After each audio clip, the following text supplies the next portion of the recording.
अगर आपने अभी तक मेरा चैनल सब्सक्राइब नहीं किया तो उसे जल्दी से सब्सक्राइब कीजिए और साथ लगी घंटी को भी ज़रूर प्रेस कीजिएगा ताकि मेरी हर वीडियो का नोटिफिकेशन आपको मिल सके। अस्सलाम वालेकुम। आज मैं बना रही हूँ कश्मीरी चाय। देखिए इसका पिंक कलर कितना अच्छा है।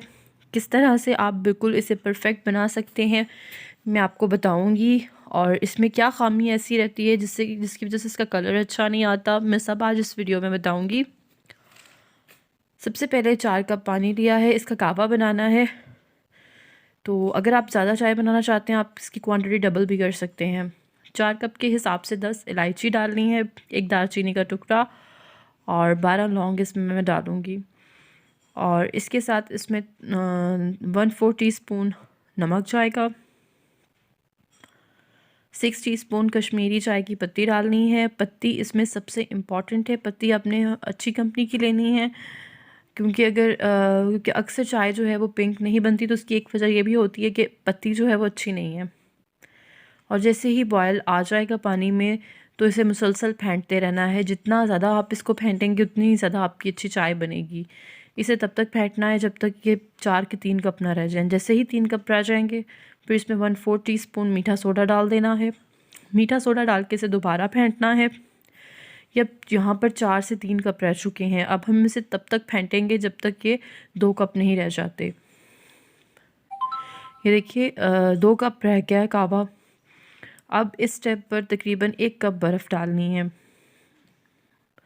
और बर्फ़ डाल के इसकी आंच जो है, हमने हल्की आंच पे सारा प्रोसीजर किया था, तो बर्फ़ डालते ही इसकी आंच जो है वो तेज़ कर देनी है और इसे दोबारा से फेंटना शुरू कर देना है। यानी कि आप मीठा सोडा, पत्ती और जो बर्फ़ है वो मेन आप ये चीज़ें हैं, अगर आप ये नहीं डालेंगे आपकी जो कश्मीरी चाय है वो अच्छी नहीं बनेगी। और सबसे अहम चीज़ इसमें जो है वो है आप इसे मुसलसल फेंटते रहें। जितना ज़्यादा आप इसे फेंटेंगे उतनी ही ज़्यादा इसका अच्छा पिंक कलर आएगा। ये ज़बरदस्त हो चुका है और इसे मैं अब स्टेन करती हूँ। इस कहवे को आप 2 से 3 हफ़्ते आराम से इस्तेमाल कर सकते हैं, ये बिल्कुल ख़राब नहीं होगा। 2 कप दूध लेके मैं इसे गर्म करूँगी और इसके हिसाब से 2 कप के हिसाब से मैं आपको बताऊँगी कि आपने कितना कहवा इस्तेमाल करना है।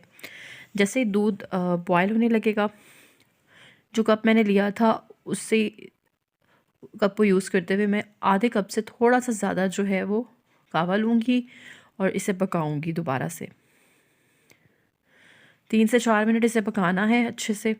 उसके बाद इसमें बादाम या जो भी ड्राई फ्रूट आप डालना चाहते हैं, बादाम के अलावा पिस्ते भी डाल सकते हैं, जो आप अवेलेबल हो, जो आपको पसंद हो वो आप इसमें डालें और इसे 3 से 4 मिनट मज़ीद पकाएं। और ये कश्मीरी चाय जो है वो तैयार हो चुकी है। तो आप ज़रूर ट्राई कीजिएगा, लेकिन आप इसमें 2 से 3 चीज़ों का ध्यान रखिएगा कि पत्ती अच्छी हो, इसे फेंटना बहुत ज़्यादा है आपने। तो ज़रूर ट्राई कीजिएगा। अल्लाह हाफ़िज़।